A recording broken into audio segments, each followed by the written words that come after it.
কারণে বন্ধুরা, তাই যতক্ষণ খুনি হাসিনার বিচার বাংলাদেশে না করা যাবে ততক্ষণ পর্যন্ত আমরা রাজপথ ছাড়বো না।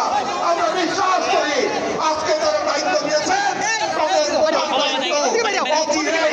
সংস্কারের বাংলাদেশের মানুষের স্বপ্ন, মুক্তিযুদ্ধের স্বপ্ন, একটি গণতান্ত্রিক উদার গণতান্ত্রিক বাংলাদেশ, এখানে সকলের কথা বলার স্বাধীনতা থাকবে, মত প্রকাশ করার স্বাধীনতা থাকবে, সেই বাংলাদেশ তাদের নেতৃত্বে প্রতিষ্ঠিত হবে।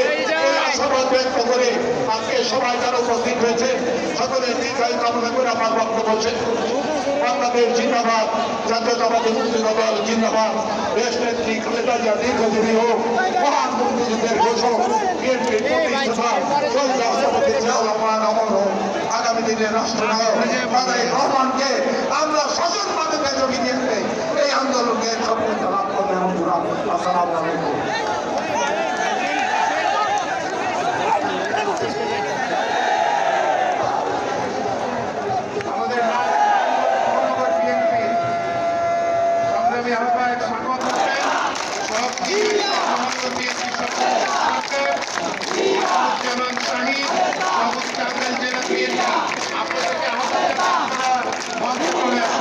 এই পর্যায়ে বক্তব্য আসবেন ঢাকা জেলা বিএনপির সংগ্রামী সাধারণ সম্পাদক অ্যাডভোকেট বিপুল রায় চৌধুরী। আপনাদের মাঝে বক্তব্য রাখছেন।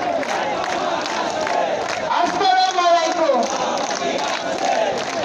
আন্তর্জাতিক গণতন্ত্র দিবস উপলক্ষে আজকে বাংলাদেশ জাতীয়তাবাদী দলের আজকে এই বিশাল সমাবেশ, সম্মানিত সভাপতি, বাংলাদেশ জাতীয়তাবাদী দলের সংগ্রামী মহাসচিব, বারবার যারা নির্যাতিত সংগ্রামী নেতা জনাব মির্জা ফখরুল ইসলাম আলমগীর সাহেব, উপস্থিত মঞ্চের সিনিয়র নেতৃবৃন্দ, আমাদের মাঝে উপস্থিত হবেন আজকের এই সমাবেশের প্রধান অতিথি, যিনি বাংলাদেশের গণতন্ত্রকামী জনগণকে ঐক্যবদ্ধ করে রেখেছে একটি সংগ্রামের জন্য।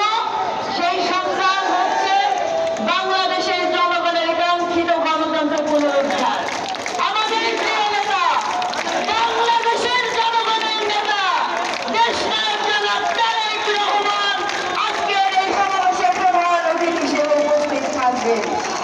প্রিয় ভাইরা, আমরা আংশিক বিজয় অর্জন করেছি।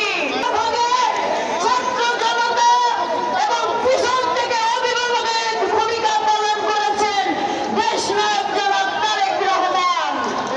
আজকের নেতা তারেক রহমানের কারণে বাংলাদেশের ছাত্র জনতার বিপ্লব আজকে গণতন্ত্রের অগ্রনায়ক হিসেবে আমরা প্রতিষ্ঠিত হতে পেরেছি।